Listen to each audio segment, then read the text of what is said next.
Salut à tous et bienvenue dans l'heure des tchatcheurs. Nous allons évoquer une partie importante dans le football, oui, la concurrence qui est la saine émulation dans un groupe afin d'apporter un stimulant positif. Mais notre sélection en fait-elle autant? Bref, Jean-Luc Gasset fait-il ce qu'il faut pour instaurer la concurrence au sein de la sélection ivoirienne? Martial Gorou et Saint-Séverin sont là. Salut à vous, messieurs. Salut Magat. Salut Magat. Comment allez-vous? Assez bien.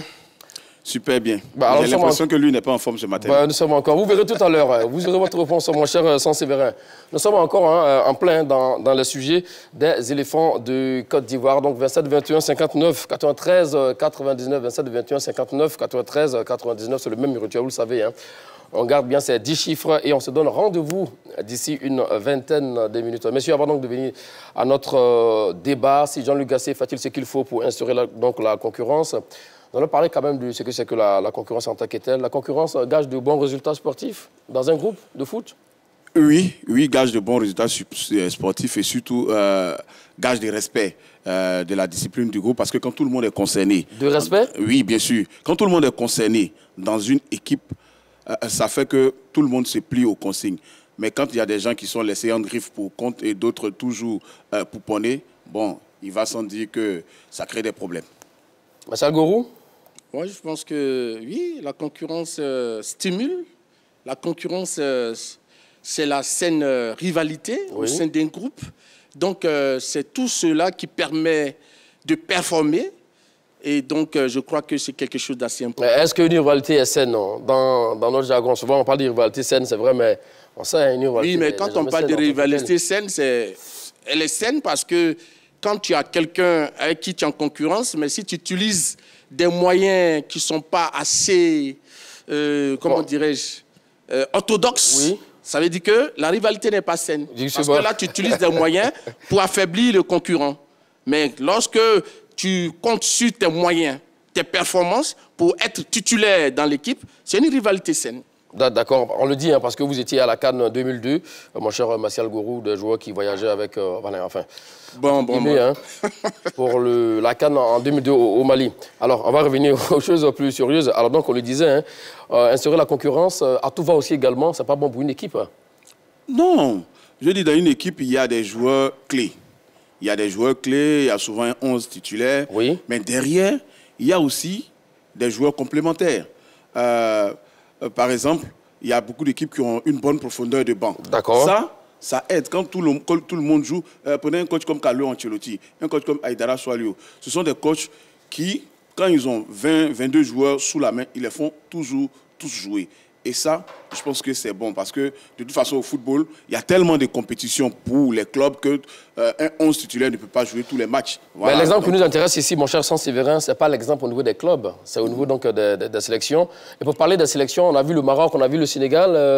À chaque fois, à chaque liste, hein, il y a des joueurs qui sortent, il y a des joueurs qui entrent. Et même ceux qui jouent peut-être, qui ont joué la compétition majeure il y a quelques mois. Ça se fait pour la Côte d'Ivoire aussi. Oui.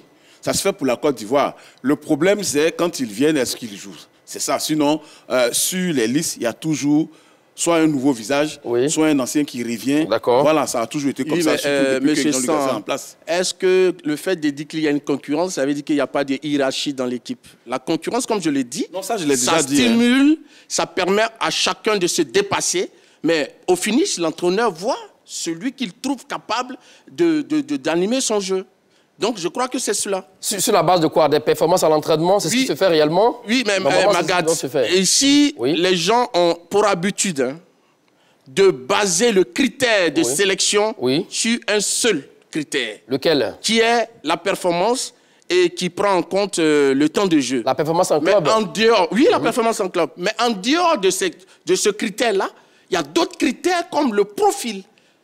Par exemple, s'il y a 4 défenseurs centraux, qui sont bons dans le jeu de tête et qui sont bons dans le duel 1 contre 1, l'entraîneur verra, par exemple, pour l'animation de son jeu, quel est celui-là qui a des bonnes sorties de balles, c'est le cas d'Eric Bailly, qui peut apporter un plus le surnombre en attaque.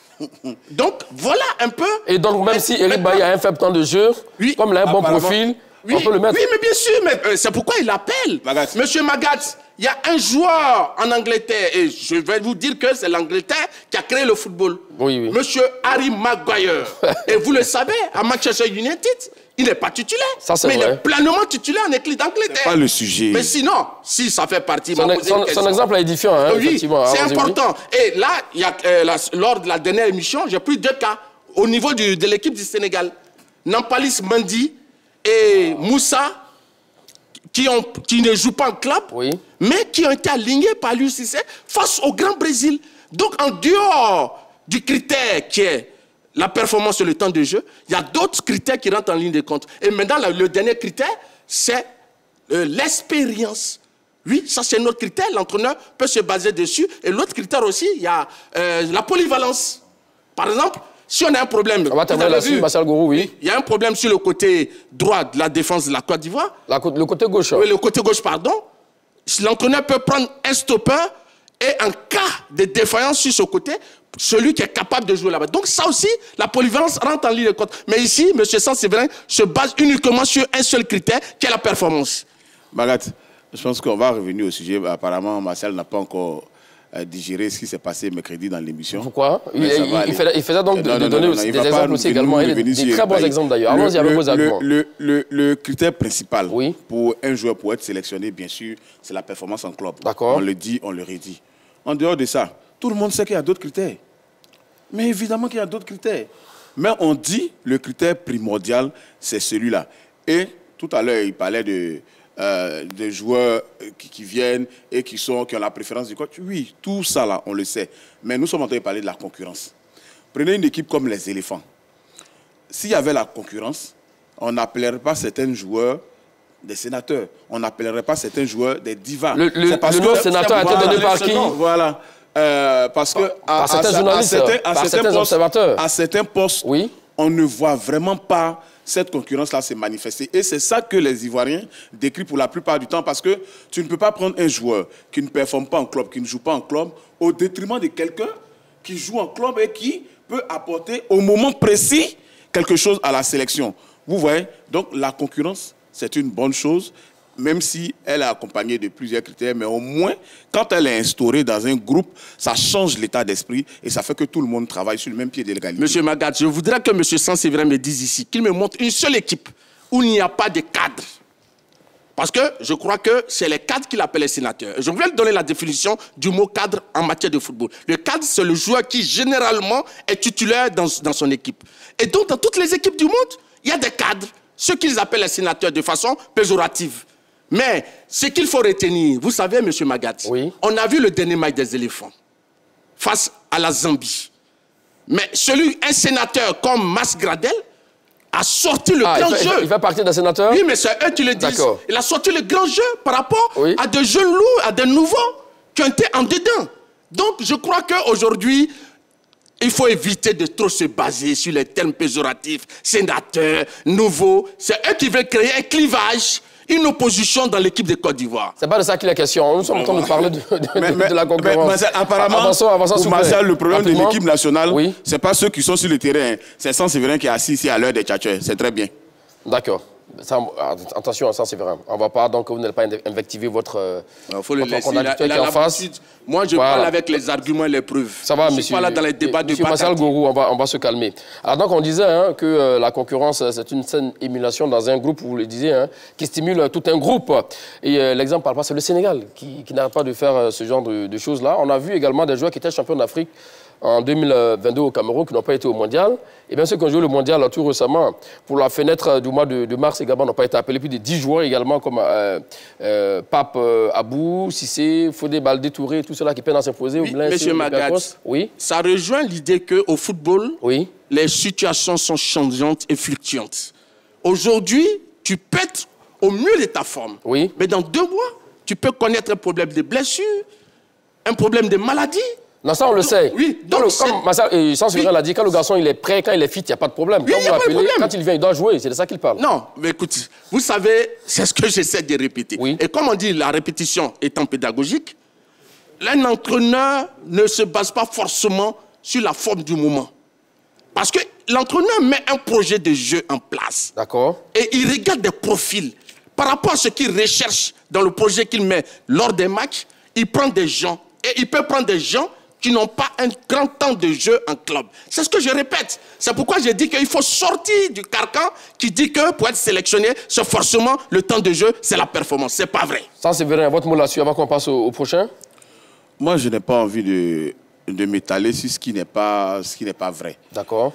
Une sélection, c'est la somme des meilleurs. Si on est d'accord dessus, je pense qu'on peut continuer de parler de football. Là-dessus, on est d'accord. On est d'accord. Donc, ça veut dire la somme des meilleurs. Mais quand on voit que quelqu'un est meilleur, c'est parce qu'il joue.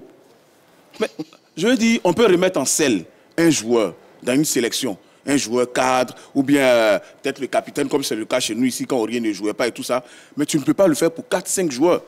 Alors, ceux-là, ils vont forcément tirer le groupe vers le bas. Et quand tu le fais, nous sommes tous deux footballeurs. Moi, je joue en club. Toi, tu ne joues pas. On a tous cette information-là. On vient en club, en sélection, et toi, tu joues. Moi, je ne joue pas. Ça aussi, ça crée des problèmes dans une sélection, ça crée des frustrations. Même si au football, les joueurs ne parlent pas comme ça pour dire ce qu'ils ressentent. Donc, voilà. Mais la concurrence dont on est en train de parler, par exemple, quand tu sais que Kessié ne joue pas au Barça et que Ahmed Traoré est performant à Bournemouth, oui, tu le fais jouer pour ce moment précis-là. Après, quand Kessié se remet en selle, tu peux le ramener. C'est ce qu'on appelle des cadres dans une équipe. Être cadre dans une équipe, ça ne veut pas dire que tu dois jouer tous les matchs, même si tu ne joues pas en club. Non, non, non. Ça veut dire qu'on compte sur toi. Quand tu n'es pas là, ou bien tu n'es pas au mieux de ta forme, on fait jouer quelqu'un de mieux. Et quand tu reprends ta forme, tu reviens à ta place. C'est ça être cadre dans une sélection. C'est pas être fonctionnaire, jouer à tout moment, même quand on est sur la lune. Personne n'est fonctionnaire. Pardon, laisse-moi répondre. Oui. Lors de la fenêtre FIFA du mois de mars, oui. On sait très bien que M. Eric Bailly ne jouait pas en club. Oui. Mais il est venu sur les 2 matchs de cette fenêtre. Il a été très excellent. Donc c'est pourquoi je sais de lui expliquer que on peut ne pas avoir le temps de jeu nécessaire, mais pour une utilisation ponctuelle que monsieur l'entraîneur veut faire du joueur, il le fait et Eric Bailly a brillé. C'est assez clair. Face à la Zambie aussi. D'accord. Mais la Zambie, ça c'est vous qui dites ici. Non, je vais répondre. C'est les mêmes. Vous ne répondez pas, Martial. Non, mais laisse-moi répondre. Alors cette sélection des éléphants de Côte d'Ivoire a-t-elle dérogé à cette règle? Donc la question nous amène à notre sujet du jour. Jean-Luc Gasset fait-il ce qu'il faut pour instaurer la concurrence au sein de la sélection ivoirienne? Voici donc la question du jour. Vous avez la parole, Sans-Séverin. Non, je ne crois pas. Je ne crois pas que Gasset fasse ce qu'il faut pour instaurer la concurrence au sein des éléphants. Je le dis parce que tu peux appeler des joueurs. Oui. À chaque liste, il y a peut-être de nouveaux visages, il y a peut-être de nouveaux noms. Mais quand ils viennent, il faut bien qu'on les voit en situation de jeu pour pouvoir apprécier ou pas leur talent, pour voir leur apport. Par rapport à quoi? Par rapport à un style de jeu, par rapport à un profil? Par rapport à un profil, par rapport à un système. Oui. Jean-Luc Gasset, on sait dans quel système il joue. Hein. Son système préférentiel, c'est le 4-3-3, je pense. D'accord. Voilà. Donc, quand tu prends l'équipe de Côte d'Ivoire, il y a beaucoup de joueurs pour animer ce schéma-là, que ce soit au milieu de terrain ou en attaque. Mais quand les joueurs viennent, ils ne jouent pas. Rarement, ils ont joué. Et remarquez, depuis que Gasset est arrivé, il y a certains joueurs qui sont sortis des listes. Prenons par exemple Hassan Kamara, qui a joué latéral gauche face au Lesotho en juin 2022. Le deuxième match de Gasset, on a fait 0-0. Mais à partir de là, Hassan Kamara n'a plus été appelé. Rappelez-vous, Wilfried Canon, il avait été rappelé aussi. C'est un ancien, mais il avait été appelé. Vous avez parlé, c'est qu'il était sans club, le garçon, il n'a pas de club, il n'a pas de temps de jeu. Oui, mais il a joué à l'époque. Et il est sorti. Oui, mais c'était minime. Et maintenant qu'il n'a plus de club, vous l'appelle. Il est sorti. Oui. Vous voyez? Donc, il y a plusieurs joueurs comme ça qui viennent, qui ne sont pas utilisés en griffe et qui s'effacent, qui sortent de la sélection. Wilfried Kanga, vous vous rappelez les 2 matchs amicaux face au Togo et à la Guinée. Mais Wilfried Kanga, il est sorti de l'équipe sans avoir véritablement eu sa chance à part la mi-temps qu'il a joué. Voilà, donc vous voyez, ce qu'on veut, c'est que quand les joueurs sont là, Jean-Luc Gasset sait qu'il a des cadres, il faut les reposer et faire jouer les nouveaux pleinement dans des matchs qui n'ont pas d'enjeu. C'est ce que nous réclamons. Comme ça, ça permet à tout le monde de voir ces jeunes-là en situation. La preuve, les Ivoiriens ont été agréablement surpris. La dernière fois, pour la première fois que Simon Adengra, depuis qu'on le réclamait, a joué avec la sélection. Quand il est rentré face à la Zambie, il a été virevoltant. Gardez le reste de vos arguments. Nous allons prendre l'avis de Martial Gourou là-dessus. C'est la même question. Oui, moi je pense que oui.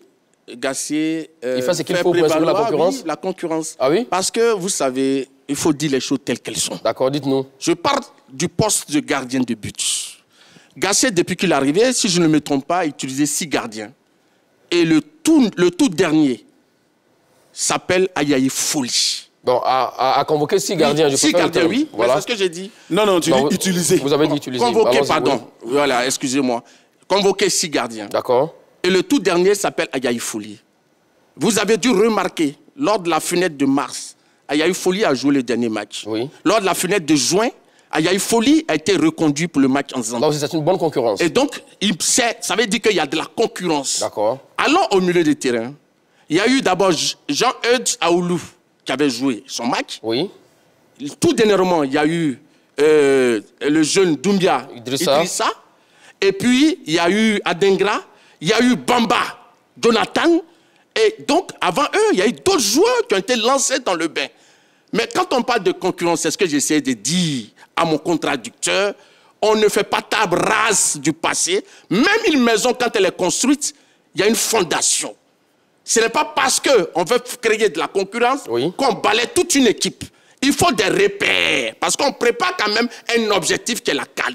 Et ceux qui viennent, il faut qu'ils s'habituent aux anciens qui sont les cadres pour qu'on puisse créer une complémentarité. Donc Jean-Luc Gasset a utilisé une liste de 50 joueurs et ici, jusqu'à la dernière date, il a convoqué 48 sur 50. D'accord. Donc ça veut dire qu'il y a un turnover. Attention, c'est là que je voulais en venir. Le turnover n'a rien à voir avec la concurrence. Mais on ne peut pas faire tourner toute une équipe. Il y a des postes, prends par exemple le poste de défenseur central. Oui. Mais vous avez vu qu'il y a près de 6 ou 7 joueurs qui sont passés par là. D'accord. Au niveau de la défense gauche de la Côte d'Ivoire, il y a Doumbia Suleiman, à un moment, qui a supplié Ghislain Konan. Même le côté du capitaine, indéboulonnable, qui est Serge Aurier. Mais à un moment, on a vu Senghor. Mais en attaque, on a vu des changements. Attendez, M. Crasso ne faisait pas partie des attaquants de l'équipe de Côte d'Ivoire. Oui. Mais il a fallu que Grasset l'appelle. Aujourd'hui, il s'est imposé. Donc, je peux citer des noms à l'appel. D'accord. Sur vos exemples, on vous a compris. Alors, l'autre question également, quand vous parlez de l'indéboulonnable Serge Aurier, par exemple, sur son couloir droit, en fait, la concurrence dont on parle, Serge Aurier, au mieux de sa forme, il est là, il est fit, c'est-à-dire il est prêt à jouer. C'est clair. Et on le laisse sur le banc, on met d'entrée de jeu Wilfried Senghor. C'est de ça qu'il est question. Mais jusqu'à présent, on n'a pas vu ça avec Jean-Luc Gasset. Par exemple, on pense au Komo Abouaké. Avant de vous donner la parole, je vais le relancer là-dessus rapidement. Serge Aurier, il était là, mais c'est après qu'il a senti une gêne et puis le garçon, il est rentré. Oui, mais c'est normal.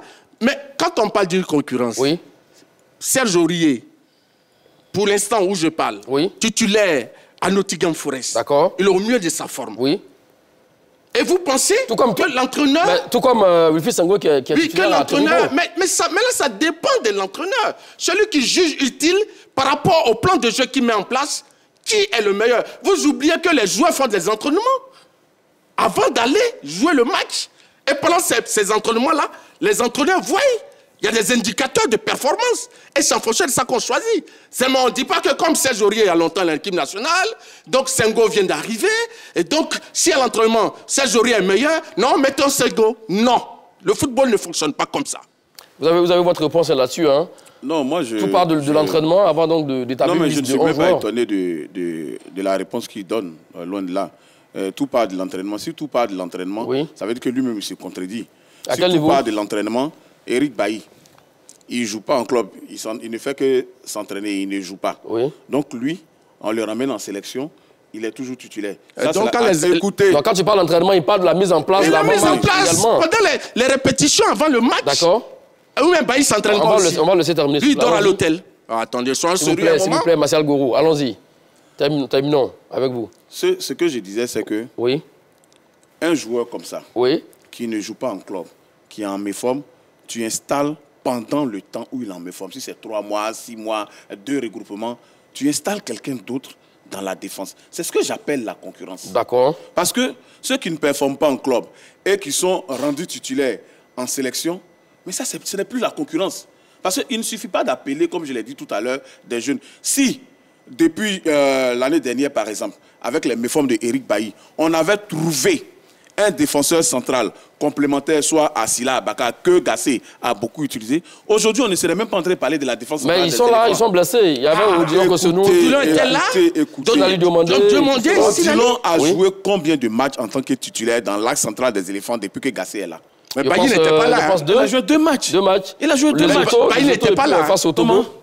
Eric Bailly n'était pas en sélection. Voilà, donc, je veux dire, la concurrence dont on parle, c'est de mettre les joueurs en forme du moment à leur place. D'accord. Gassé dit qu'il a 80% de son effectif, par exemple, pour la CAN. Oui. Vous voyez que c'est déjà frustrant.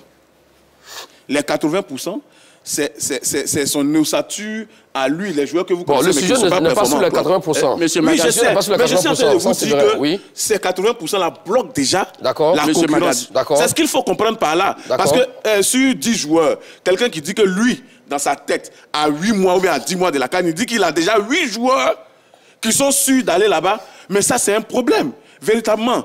Je prends un autre exemple. Le latéral gauche. Il balaie la concurrence et tout ça, c'est ça? Je prends un autre exemple. Le latéral gauche. Ghislain Konan, qui commence véritablement à être essoufflé parce qu'il joue dans un championnat exotique, l'Arabie Saoudite. C'est pas vrai. Si. C'est pas vrai. Ronaldo joue en Arabie Saoudite dans la même équipe que lui. Il marque en équipe du Portugal. Non, mais il faut que il dise des choses qui ne sont pas vraies.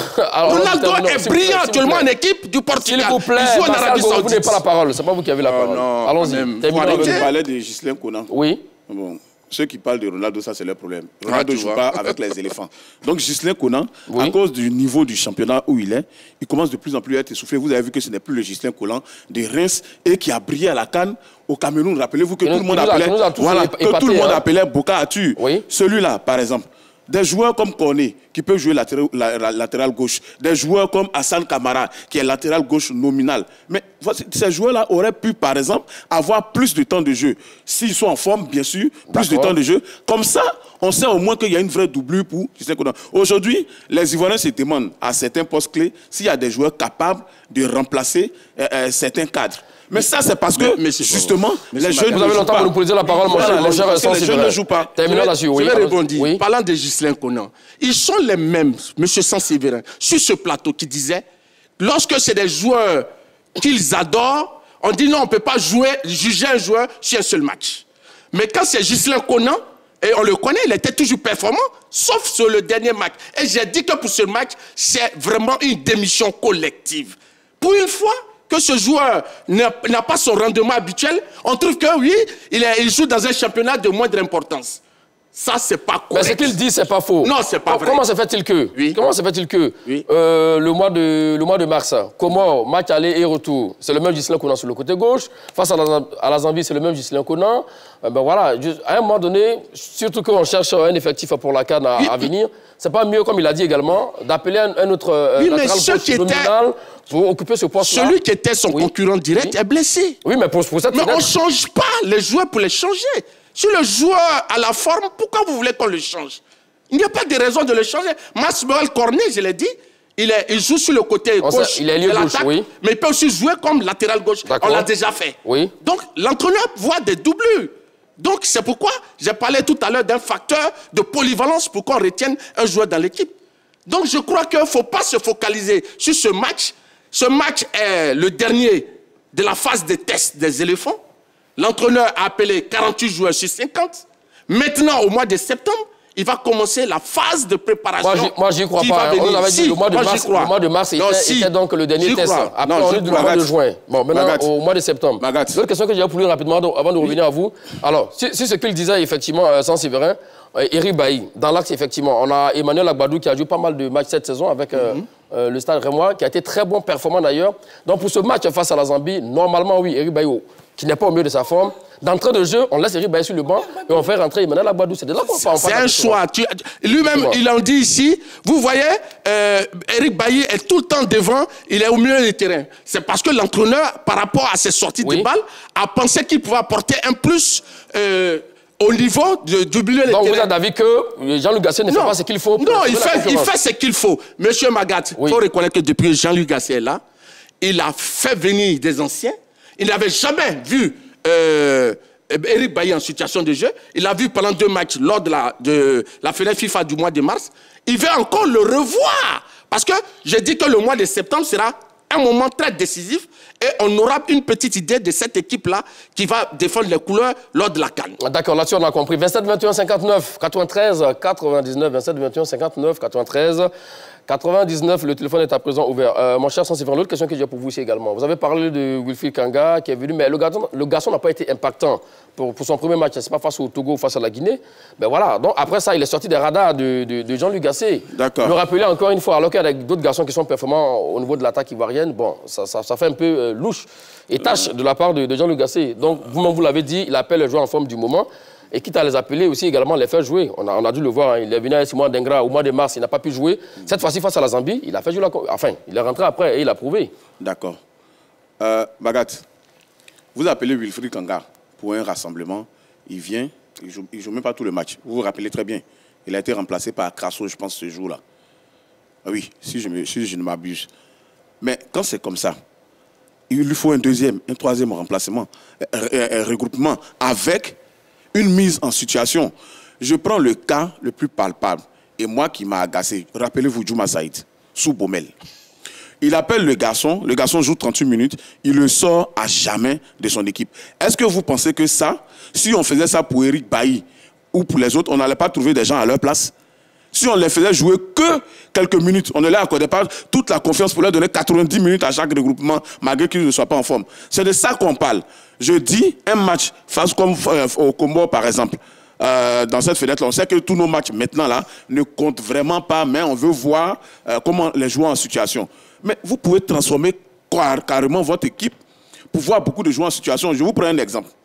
Faites-moi une équipe nationale avec Yaya Fofana dans les buts. D'accord. Avec Wilfried Senghor à droite. À droite. Dans l'axe. Avec Sinali Diomandé. Ou Balmo Meïté aussi également, le Lyon, par exemple. Voilà, Balmo Meïté ou Sila Abakar. À gauche, vous mettez un autre joueur. Au milieu des terrains, vous installez les Simon Adengra. Écoutez, les Guiagons parfaits et tout ça. Mais c'est ce qu'on a envie de voir aujourd'hui. On veut voir, par exemple, Konaté Karim en train de jouer 3 matchs successifs avec les éléphants pour voir entre lui, Alain, Crasso, Christian Kwame qui est bon. C'est ça. Il ne faut pas toujours faire jouer les mêmes joueurs, laisser les autres sur le banc et dire qu'il y a une concurrence. On a compris. Sans sévérer, direction, commencez à retrouver notre tout premier appelant. Monsieur Zago Serge Pacom, c'est là vous et bienvenue. Bonjour Magat. Bonjour, cher consultant. Bonjour. Salut, monsieur Zago. Alors, la question du jour, hein, Jean-Luc Gasset fait-il ce qu'il faut pour instaurer la concurrence au niveau de notre sélection? Pour moi, non. Jean-Luc Gasset, il passe carrément à côté de la plaque. Parce que une sélection nationale n'est pas, comme on le dit toujours, hein, ce n'est pas un lieu de mise en forme. On parle des meilleurs joueurs du moment. Moi, ça m'écoeure un peu quand j'entends parler de cadre dans une équipe nationale. Quand j'entends parler de cadre dans une équipe nationale, on peut parler de cadre quand ce joueur est titulaire, mais il a pris de l'âge. On pourra dire que comme il a pris de l'âge, mais on peut l'appeler parce qu'il est titulaire, il est encore en forme. On peut appeler ça cadre. Mais on ne peut pas, dans une équipe nationale, appeler des individus qui ne jouent pas, sous peut-être qu'ils sont cadres. Mais en ce moment, ce n'est plus une équipe nationale de meilleurs joueurs. En ce moment, ça devient un club d'amis. Magat, je vais vous donner un exemple tout à l'heure. Il a dit le nom de quelqu'un, sans Séverin, Guillaume Parfait. Est-ce que quelqu'un est suivi, par exemple? Diagon Parfait, l'ancien joueur de l'Africa? De l'Africa. Oui. C'est un joueur pétri de talent. Mais il n'est même pas, on l'appelle jamais l'équipe nationale de Côte d'Ivoire. La concurrence là, dont on parle, vous regardez l'équipe de le frère Hernandez. Quand le grand frère Hernandez s'est blessé, le petit frère a pris la place, effectivement. C'était la copie parfaite. C'est ça qu'on a besoin de l'équipe nationale de Côte d'Ivoire. Aujourd'hui, si on a des gars comme Alder qui sont blessés, on a un gars comme Wilfried Zaha qui est blessé, mais je me demande qui on va mettre à leur place. Parce qu'on ne fait pas jouer les autres. Il faut donner du temps de jeu. L'entraîneur Jean-Luc Gasset est en train de faire quelque chose qu'on va payer cher à la CAN. Parce que la CAN, nous allons croiser le Sénégal, le Cameroun, le Nigeria, le Mali, c'est des joueurs, des joueurs qui ont des équipes qui ont des joueurs combatifs. Donc il faut revoir le système de Jean-Luc Gasset. Parce que ce qu'il fait là n'est pas fait pour arranger la sélection pour la CAN 2024. Merci beaucoup, M. Zago, que nous appelons de Koumassi. Alors, c'est vous qui avez la parole. Oui, M. Magati, je voudrais rappeler aux uns aux autres que l'équipe de Côte d'Ivoire n'est pas un recensement de tous les footballeurs ivoiriens. M. Jean-Luc Gasset a été nommé le 20 mai 2022. D'accord. Aujourd'hui, nous nous trouvons en juin 2023. Ça fait un peu plus d'1 an. Et pendant ce temps, c'était une phase de test. Il a essayé 48 joueurs. Et à les écouter, laisse-moi. Il n'a pas la parole. Il a convoqué. S'il vous plaît. Non, mais quand il essayé, est-ce qu'il les a pas vus à l'entraînement? Il les a pas vus? C'est pas tout le monde. On fait jouer dans une équipe. Donc, monsieur a quand même ouvert cette équipe qui n'est pas fermée. 48 joueurs sur une liste de 50 qui ont été convoqués. Oui, c'est le terme, convoqués. Je crois qu'il a quand même fait donner un maximum de temps aux uns aux autres et il a vu du monde. Et ça, on ne va pas nous demander qu'il aille encore ouvrir 50 autres joueurs. La CAN arrive dans 6 mois. Oui, 50 autres joueurs, si ces joueurs-là sont performants, ils sont bons, c'est pas vrai. Monsieur Magat, c'est pas vrai. Mais je pense que cette liste de 50 joueurs, elle contient la majorité des joueurs qui sont importants pour la Côte d'Ivoire. On les a finalement, on va demander cette liste-là lors de notre prochaine émission. C'est une liste, ça revient, c'est ça. Allez, direction, si vous le retrouver, monsieur Diomandé Mamadou Saleh, vous bienvenue. Bonjour Magat, bonjour Matois. Salut monsieur Diomandé, à vous pareil. Hein. Alors la question du jour, Jean-Luc Gasset fait-il ce qu'il faut pour instaurer la concurrence au sein de la sélection ivoirienne? Salut les deux consultants. Salut monsieur Diomandé. Magat, il dit immédiatement non. Et vraiment, il faut être le plus fort entraîneur du monde pour ne pas prendre des joueurs en forme du monde dans les équipes. Parce qu'il montre les limites de Jean-Luc Gasset en équipe nationale. Et vraiment, méfiance, attention, l'humiliation, la honte sera en 2024 avec cet entraîneur-là. Qui ne pas les joueurs en performance en club, qui gagne les joueurs Monsieur Diomandé, quel est le joueur en forme du moment, très en forme en club et tout ça, qui est bien impactant que Jean-Luc Gasset n'a pas appelé lors de cette fenêtre? Bon, Magatou, je n'étais pas au mot parce que je suis un Ivoirien parmi les 27 millions d'habitants de la Côte d'Ivoire, et qui est fanatique du sport qui est à 3. D'accord. Je dis, l'Éric Bailly là, il fait que là, quoi là, le capitaine de la théorie là, il n'est qu'à les laisser. C'est pas comme d'amis. C'est pas comme d'amis. Puis quand on parle de cadre là, c'est la fonction publique. C'est pas la fonction publique. C'est une équipe nationale de 27 millions d'habitants de Côte d'Ivoire. Et l'humiliation qu'on a fait en Zambie. Quand on parle de cadre, moi ça fait honte. C'est une humiliation totale. Donc vraiment, Galles, c'est limité. On doit prendre les joueurs en forme de une équipe commando, une équipe patente, une équipe patriote pour faire honneur et gloire à ses parents. Donc, merci. Bonne journée à toute la Côte d'Ivoire. Merci, monsieur. Demandez Mamadou s'il vous plaît, monsieur. Alors, je voudrais faire une précision. Oui. Avant donc de continuer. Quand on parle de cadre, ce n'est pas seulement, peut-être, comme vous l'avez dit, par rapport à l'âge et tout ça, ça ne parle pas de l'expérience en sélection. Voilà, un joueur peut avoir même... Kylian Mbappé aujourd'hui fait partie des cadres de l'équipe de France. Tout à fait, parce que j'ai dit, voilà, j'ai donné le thème. Je dis être cadre, c'est le joueur qui est généralement titulaire. C'est ça la définition du mot cadre. Là-dessus, on a compris. Alors ça, c'est vrai. Quand vous parlez de ce que Jean-Luc Gasset ne fait pas tourner en tant que tel également, souvent, il arrive des fois où des garçons qui veulent venir en sélection, comme vous l'avez dit, parce qu'ils sont titulaires en club, demandent des places de titulaires en sélection. C'est qui est normal d'ailleurs. Maintenant, ça dépend de la façon dont on demande avec l'entraîneur, le sélectionneur. Souvent, quand ils ne s'entendent pas, bon, ils préfèrent simuler donc des maladies. Vous avez vu tout récemment, on avait plus de cas, 12 cas d'indisponibilité, lésions musculaires, par-ci, par-là et tout ça. Donc, l'un mis dans l'autre aussi également, ça peut contraindre l'entraîneur à faire avec les joueurs qu'il a. Magat, moi, je brille en club. Au risque de me répéter, je brille en club. Martial Gourou est sur le banc en club. On revient en sélection, Martial Gourou joue et moi, je ne joue jamais. Mais à la prochaine convocation, il a dit non, je suis blessé. Mais pourquoi est-ce que je brille en club, je vais venir pour une fenêtre internationale et m'asseoir sur le banc? Mais tout le monde refuse ça. Magat, aujourd'hui, vous brillez dans l'heure des tchatcheurs. Lundi prochain, on dit non, Magat, c'est vrai, il brille et tout ça là, mais c'est bon. Assieds-toi, on prend celui qui nettoie devant la porte là-bas, on vient l'installer à votre place.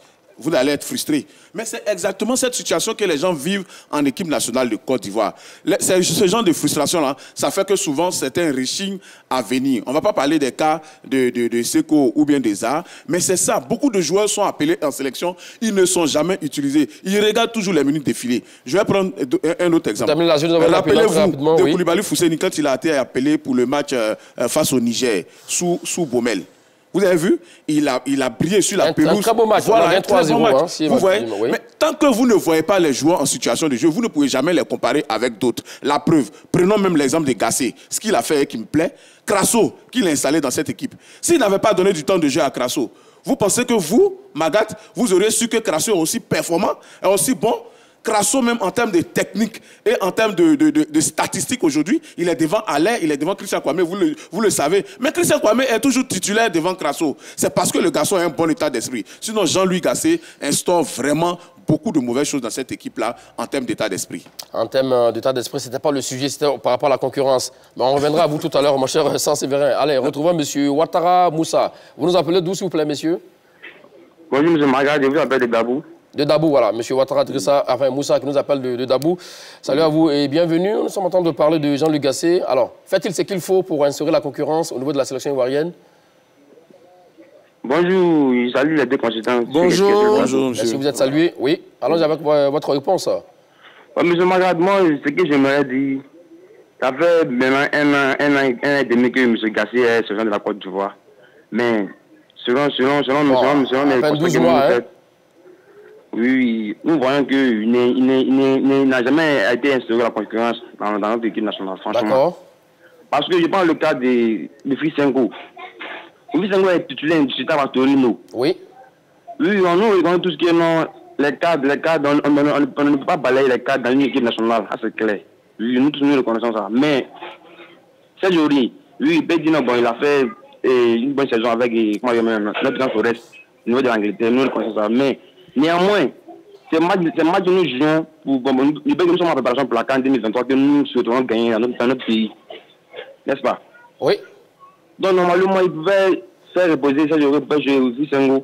Au niveau de l'attaque, et comment je dirais, comment son nom est l'attaquant du Florentine, mais qui ne joue pas là, son nom. Christian Kwame. Christian Kwame qui ne joue pas même au niveau de la conférence, on a suivi Europa League, il n'a pas joué, il ne joue pas. Mais comment est-ce qu'on peut laisser Konaté Karim sur le banc public le faire titulaire? Oui, d'accord, mais Christian Kwame peut ne pas jouer en club, par exemple, mais quand il vient en sélection, il peut être performant, et ça, c'est important aussi. On a dû le voir aussi également à 8h face au Comores au mois de mars. Terminons rapidement, oui. Vous disiez qu'il faut la concurrence. La concurrence, c'est-à-dire que les joueurs que nous appelons qui n'ont pas encore intégré l'équipe nationale, exemple, Attengra, il devait être titulaire. D'accord. Je peux? Effectivement. Donc, merci à vous, monsieur Ouattara Moussa, qui nous appelle donc de Dabou. D'ailleurs, notre dernier intervenant. Magad, je pense que c'est moi qui parle. Il a fini. C'est Massagou qui a la parole maintenant. Donc, ce que je veux dire... Gardez le reste de vos arguments. Ce que je veux dire... Oui. Au risque de me répéter, je dis qu'il y a des critères pour appeler des joueurs en sélection. Quels sont ces critères-là? Le critère, il y a celui de la performance et du temps de jeu. Oui, mais en dehors de cela, il y a le profil, il y a la polyvalence, il y a l'expérience. On prend Christian Kwame. En dehors du fait qu'il peut jouer comme 9, il peut jouer comme 9,5, il peut aller aussi sur les côtés.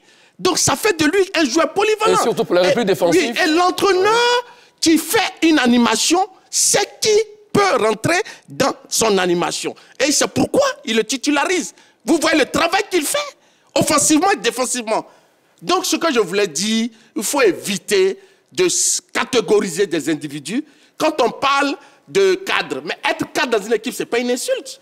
Et les cadres, lui-même, l'appelant a dit, oui, c'est vrai, Aurier, Senghor, il est titulaire à Torino, mais on aurait pu le mettre au lieu. C'est vrai, Aurier fait une bonne saison, mais donc, il y a quelle raison que Wilfried Senghor doit être aligné par rapport à Aurier? La raison, c'est qu'on connaît déjà Serge Aurier. Voilà. Oui, mais... D'accord. Et on le voit avec les matchs des éléphants du Côte d'Ivoire, il est beaucoup de fois titulaire. Oui, mais ce n'est pas un critère. Ce n'est pas parce qu'on connaît déjà Serge Aurier. Oui. L'entraîneur joue un match, il recherche quelque chose, il met celui qui pense être apte à jouer. On ne dit pas parce que tu as 100 sélections, dans le prochain match, tu te mets sur le banc de touche et celui qui a 30 sélections. Ce n'est pas comme ça on dirige une sélection. Magat, il faut que je rappelle à Gourou, devant les Ivoiriens, que Serge Aurier, depuis que Jean-Louis Gasset est venu, aujourd'hui, ça fait 1 an, 1 mois. Serge Aurier n'a jamais fait un centre. De quoi il parle? Mais je te dis, le dernier match, tu n'as pas vu les centres de Serge Aurier? Serge Aurier n'a jamais... Tu as les yeux fermés? Vous parlez de quoi? Vous parlez de passe décisive? Vous parlez de centre? Il ne me laisse même pas. Terminons rapidement. Massa Gourou, s'il vous plaît. Allons-y. Serge Aurier n'a jamais fait un centre qui est arrivé sur la tête ou dans les pieds d'un attaquant, qui se transforme en but. Un latéral gauche et un latéral droit titulaire sur une année qui n'arrive pas à faire une passe décisive. Mais attends, je dis, comment est-ce que vous voulez qu'on avance avec ce genre de choses? Et le pire, Le pire dans tout ça, face à la Zambie, là, il a montré vraiment son vrai. S'il vous plaît, on a tous regardé le même match. On a regardé le même match. À la Zambie, il était le meilleur éléphant. Le meilleur joueur ivoirien. S'il vous plaît. Écoutez. Sur ça, il avait un problème contre Serge Aurier. Si vous me dites que Aurier a été le meilleur ivoirien dans ce match face à la Zambie, tous les buts sont venus pratiquement sur son côté et dans l'axe. Rappelez-vous, dans les 1 contre 1, il a été mangé par Sakala et par Patson Taka. Arrêtez ça. C'est pas nous qui le disons. On vous dit, il faut instaurer la concurrence qui est gage de fraîcheur dans l'équipe nationale de Côte d'Ivoire.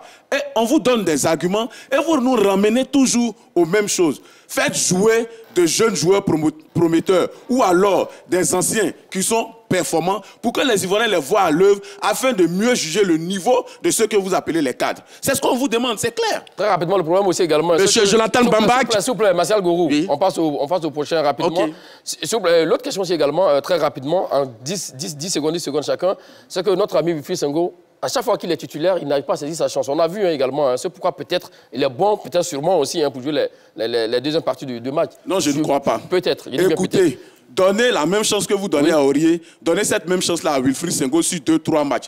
Parce que vous ne pouvez pas faire jouer quelqu'un des bouts de match et venir le juger.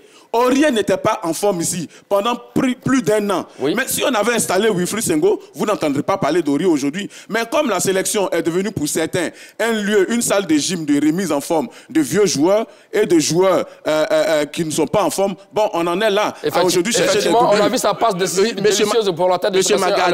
Moi, je suis gêné par rapport à des gens qui ont des analyses à géométrie variable en équipe nationale. Quand on vient, ce n'est pas une question de qui est cadre, qui n'est pas cadre. C'est la forme... L'émission n'est pas sur la qualité des joueurs. On reste avec vous. Oui. Gassé veut-il mourir avec ses idées? Oui, mais c'est normal. Moi, je pense qu'un entraîneur doit imposer logiquement ses idées. D'accord. Et donc, Gassé a ouvert cette sélection. Il a vu le maximum de joueurs. Ils sont 48 sur 50. Donc, je crois qu'il est en train de poursuivre l'étape sur une phase de test. Aujourd'hui, il va rentrer dans la phase de préparation véritable pour mettre en place l'équipe qui va défendre la Côte d'Ivoire lors de la CAN 2023. La même question pour vous, on a l'impression que c'est un entraîneur qui veut mourir avec ses idées? Et ça, ce n'est pas bon. Ah oui? Oui, mais ce n'est pas bon parce que pendant 1 an, tu prends un groupe et tu n'arrives pas à tirer le meilleur de ce groupe-là et tu dis, sur les 6 prochains mois, où il n'y a que 3 rassemblements, c'est là que tu vas tirer le meilleur de ce groupe. Mais moi, je ne peux pas croire ce que Jean-Louis Gassé dit. Parce que ce que les Ivoiriens savent et que Martial Gourou ne sait pas, au mois de septembre, les clubs seront en train de reprendre les championnats. Donc, après la préparation... Les clubs auront déjà repris 2 semaines, 3 semaines après avant. La préparation d'avant-saison et tout ça. Donc, les organismes, en début de saison, comme en fin de saison, en juin maintenant, les organismes sont toujours un peu fatigués. Donc, ce mois de septembre dont tout le monde parle là, mais la déception des Ivoiriens sera grande. Ah oui? Parce qu'il n'y aura pas de nouveauté. Ce sont les mêmes gens qui seront là. Vous allez voir Eric Bailly, il sera en train de chercher un club, peut-être entre l'Égypte, l'Arabie Saoudite, la France, mais vous allez voir qu'il sera toujours appelé en sélection. Et ça, c'est ce que nous déplorons. Nous voulons une saine concurrence dans l'équipe nationale de Côte d'Ivoire. Permettez aux Ivoiriens de voir tous les joueurs à l'œuvre afin de juger leur niveau. Séverin, vous avez eu 45 minutes pour parler de cette concurrence et vous aurez 30 secondes encore pour infirmer ou confirmer votre position tout au long de cette émission. Jean-Luc Gassé fait-il ce qu'il faut pour instaurer la concurrence au sein de la sélection ivoirienne? Vous avez 30 secondes, mon cher Martial Gourou. Je pense que c'est Jean-Luc Gassé qui est le patron de l'encadrement technique des éléphants, celui qui vit au jour le jour avec les joueurs, celui qui sait, celui qui est capable d'animer son jeu. Et donc, en fonction de cela, il choisit les joueurs qu'il pense être utiles à son système. Donc, il n'y a pas une question de cadre et de nouveau. Jean-Luc Gassé fait nous confiance, il est en train de bâtir une équipe, elle sera compétitive dans quelques mois. Pile poil, 20 secondes. Allons-y, mon cher Saint-Séverin. Ce que nous demandons à Jean-Louis Gassé, c'est non seulement d'appeler des joueurs en forme qui jouent en club et faire en sorte qu'ils rentrent dans son schéma. Parce que c'est ça aussi un coach, faire rentrer les joueurs en fonction de leur profil dans un schéma. C'est ce que nous demandons à Gassé. Il faut instaurer la concurrence pour que certains joueurs fatigués se reposent ou alors qu'on voit d'autres en situation pour voir qui est meilleur que qui et former le meilleur commando possible pour la CAN 2024. Pour la CAN 2024, donc vous l'avez compris, hein, messieurs, chers amis téléspectateurs et internautes, vous devez donc départager nos deux débatteurs, Martial Gorou et Saint-Séverin, et nous dit qui a été donc le plus convaincant. Donc rendez-vous sur la page officielle de la 3. Autre info rapidement, messieurs, avant de se quitter rapidement. Oui, vous le savez, nous sommes le 23 juin 2023 aujourd'hui. Et oui, vous le savez, notre ami Beau Sylvain voit donc sa suspension se terminer à l'issue donc de 12 mois de suspension. Il avait été donc contrôlé positif à la substance trémététazidine à la suite d'un match de qualification à la Coupe du Monde Qatar 2022. C'est donc le 16 novembre 2021 face au Cameroun. Là également, on espère que l'ami Jean-Luc Gasset va donc instaurer une saine concurrence au niveau des gardiens de but. Allez, merci à vous, Martial Gorou. Merci à vous, Saint-Séverin. Merci à tous et à toutes de nous avoir suivis. Allez, bonne suite de programme sur les antennes de la 3. Allez, salut. J'espère qu'il ne va pas nous rater.